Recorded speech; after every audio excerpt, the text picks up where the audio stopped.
안녕하세요. 비탐성에 오신 빛의 교회 지체 여러분들을 사랑하고 축복합니다. 2022년 3월 7일 비탐성 함께 기도로 시작하겠습니다. 하나님 아버지, 오늘 하루 다시 주님의 말씀으로 살아가기 원합니다. 당신 앞에 나아왔사오니 오늘 주님께서 우리에게 주시고자 하시는 그 말씀을 우리가 듣고 그 말씀으로 살아가게 해주세요. 감사합니다. 사랑합니다. 예수님의 이름으로 기도드립니다. 아멘. 오늘 우리가 함께 공부할 말씀의 제목은 하나님은 당신에게 어떤 분인가요? 입니다. 오늘 우리에게 하나님은 어떤 분이셔야 하는지 말씀을 통해 알아보겠습니다. 오늘 말씀은 욥기 35장 전체로 계속 이어진 엘리후의 말입니다. 엘리후는 앞선 말씀들에서도 보았듯이 욥과 욥의 세 친구들을 꾸짖습니다. 그리고 그 무엇보다 하나님의 의로움에 대하여 강조하고 싶어하죠. 오늘 35장을 공부하기 전에 한 가지를 먼저 생각하고 갔으면 좋겠습니다.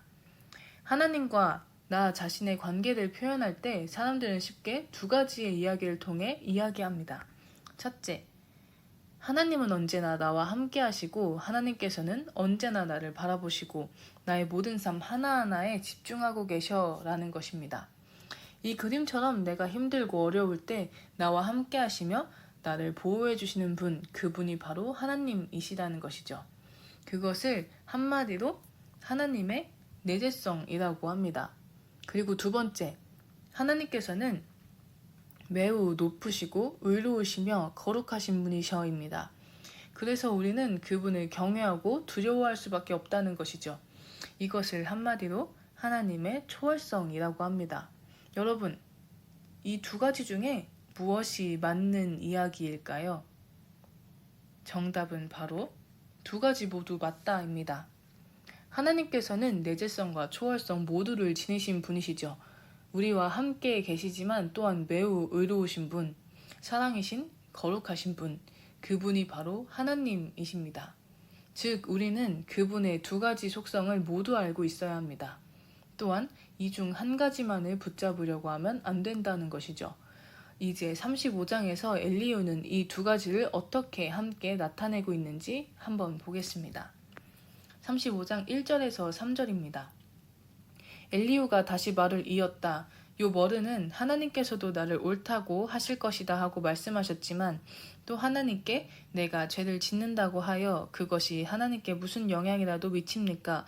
또 제가 죄를 짓지 않는다고 하여 내가 얻는 이익이 무엇입니까? 하고 물으시는데 그것도 옳지 못합니다. 엘리후가 다시 말을 잇습니다. 엘리후는 욥에 하나님께서 나를 옳다 하실 것이다. 나의 죄가 하나님께 영향을 끼치지 않는다. 나의 의로움이 나에게 어떠한 이익이 아니다. 라고 했던 말을 반박하는 것으로 35장을 시작합니다. 그리고 4절부터 이 말이 왜 옳지 않은지에 대하여 이야기하기 위해 비유로 이야기합니다. 4절에서 5절입니다. 이제 어른과 새 친구분들께 대답해 드리겠습니다. 요 어른은 하늘을 보시기 바랍니다. 구름이 얼마나 높이 있습니까? 엘리후는 갑자기 하늘을 바라보라고 하죠. 바로 하늘의 구름이 매우 높은 것처럼 하나님이 우리와는 매우 떨어져 계신 매우 높으신 분이라는 것을 이야기하는 것입니다. 그 하나님은 어떠한 하나님이시죠? 6절에서 8절입니다.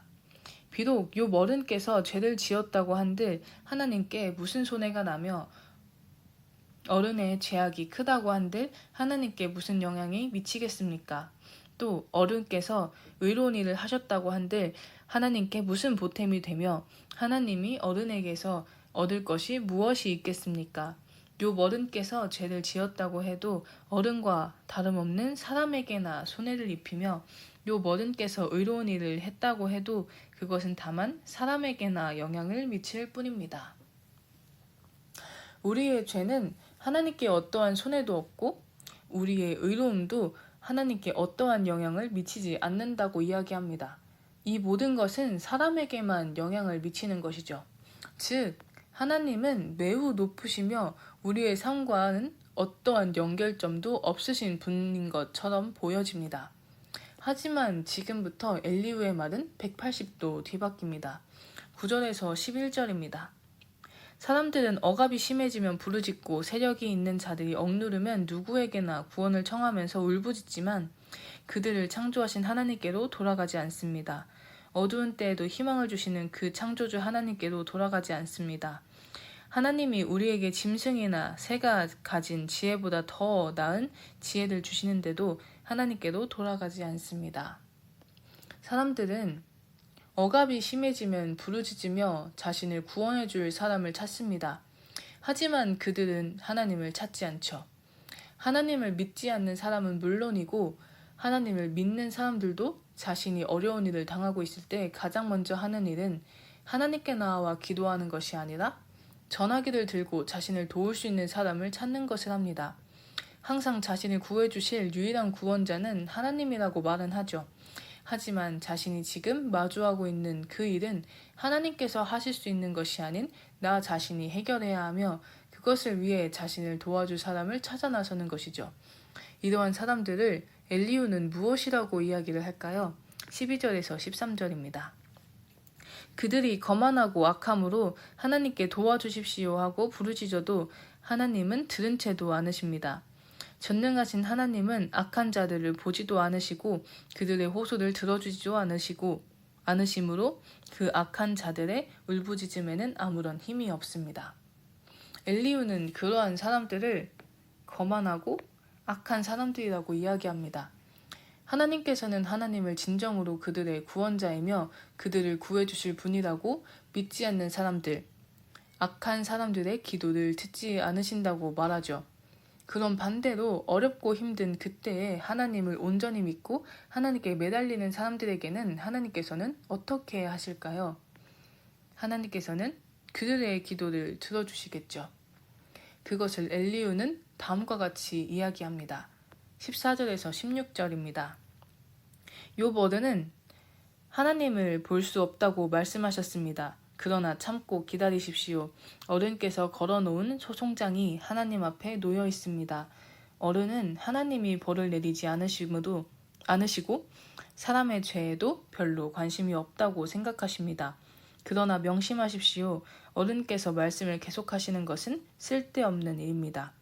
어른은 자기가 하는 말이 무엇인지도 모르시는 것이 분명합니다.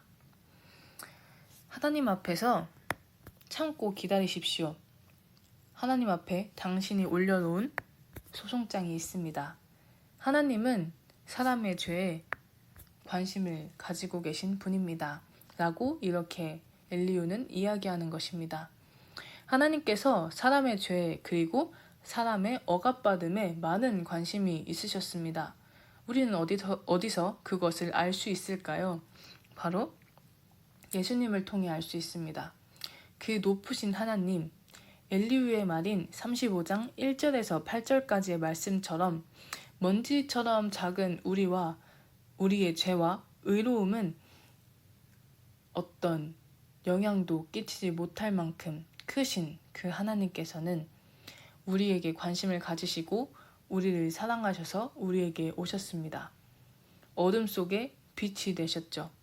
그분이 바로 예수 그리스도이십니다. 우리에 대한 하나님의 사랑을 직접 보여주신 분, 하나님의 사랑의 결정체이신 거죠. 여러분에게 하나님은 진정으로 어떤 분이신가요? 오늘 이 하나만 가지고 가시기 바랍니다. 하나님은 정말 높으신 분이십니다. 우리의 모든 것을 바꾸시고 우리의 모든 것을 좌지우지하시는 능력의 하나님, 초월적인 초월성의 하나님, 그분이 바로 하나님이십니다. 우리의 손을 저 하늘 높이 뻗어도 그분의 그림자 하나도 스칠 수 없을 듯한 분이시죠.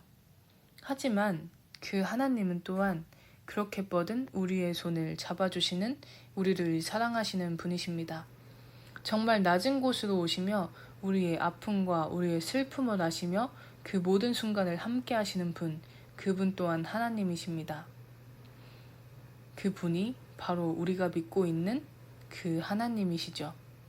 오늘 이 하나님과 함께 동행하는 오늘 하루가 되기를 기도합니다. 기도하심으로 비탐성을 마치겠습니다.